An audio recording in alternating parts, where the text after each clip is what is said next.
राजनीतिक गद्दारी का एक ही नतीजा होता है कि उसे पार्टी से निकाल दिया जाता है, चाहे वो कैंडिडेट बीजेपी का हो, चाहे कांग्रेस का हो, चाहे वो हरियाणा का हो, चाहे राजस्थान का हो। और यही हुआ है हरियाणा और राजस्थान दोनों जगह पे। और किसने की गद्दारी और कौन था वो गद्दार जिसने की क्रॉस वोटिंग राज्यसभा इलेक्शन में, जानने के लिए चैनल से जुड़े रहिए। लाइक कीजिए, शेयर कीजिए, सब्सक्राइब कीजिए शर्मा न्यूज़ चैनल को। जी हाँ दोस्तों, जैसे कि आप सबको पता है कि 10 तारीख को राज्यसभा के इलेक्शन थे। हरियाणा में 2 सीटों के लिए चुनाव था और राजस्थान में 3 सीटों के लिए चुनाव था, 4 सीटों के लिए। हरियाणा की जो 2 सीटें थी उनके अंदर 3 कैंडिडेट थे, एक बीजेपी का था, एक कांग्रेस का था और एक बीजेपी समर्थित था।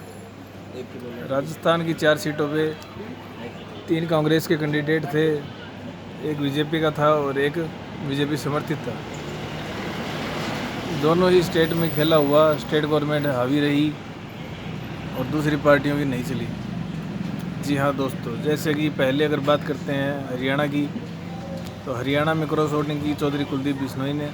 जैसे कि सब तथ्य निकल के सामने आ रहे हैं, चौधरी कुलदीप बिश्नोई ने जब मुकुल वासनिक को वोट देने की बजाय विनोद शर्मा के बेटे को टिकट वोट दिया और उस वोट की वजह से, एक वोट की वजह से कांग्रेस ये सीट हार गई।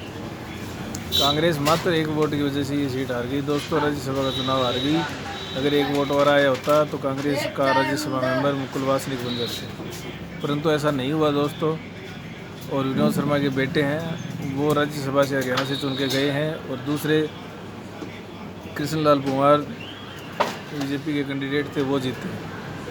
तो दोनों सीटें यहाँ बीजेपी जीतने में कामयाब रही। और अगर बात करें राजस्थान की, तो राजस्थान में भी खेला हुआ है दोस्तों। वहाँ स्टेट गवर्नमेंट कांग्रेस की, कांग्रेस ने अपने विधायकों को तो मजबूत रखा, साथ ही में बीजेपी का भी एक विधायक तोड़ के लिए आई। जिससे फ़र्क क्या पड़ा? फ़र्क ये पड़ा दोस्तों, सुभाष चंद्रा जो कि बीजेपी समर्थित उम्मीदवार थे, वो वहाँ से राज्यसभा का इलेक्शन हार गए। उम्मीद कर रहे थे कांग्रेस का वोट तोड़ के लेके आएंगे, परंतु खुद गए खो बैठे। इस वजह से अकेले घनश्याम तिवारी बीजेपी से कैंडिडेट बन पाए और सुभाष चंद्रा जो कि निर्दलीय उम्मीदवार के तौर पे थे और बीजेपी समर्थित थे, वो हार गए। और जैसे कि ये तो कुछ भी नहीं है दोस्तों, ये तो चलो किसी ने भीतरघात कर दिया, क्रॉस वोटिंग कर दी और कर दी तो कर दी।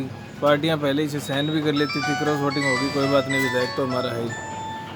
परंतु पहली बार ऐसा हुआ है कि कुछ इस पर एक्शन लिया गया दोस्तों। और एक्शन ये हुआ है कि कुलदीप बिश्नोई को पार्टी के सभी पदों से निष्कासित कर दिया गया है। और सुनने में ये यहाँ तक आ रहा है कि कुलदीप बिश्नोई को पार्टी से निष्कासित भी किया जा रहा है। और राज्यसभा विधानसभा में स्पीकर को एक लेटर भी पहुंचेगा थोड़ी देर में, जिसमें ये लिखा हुआ है कुलदीप बिश्नोई को पार्टी से निष्कासित किया जाता है, उनकी सदस्यता रद्द की जाए।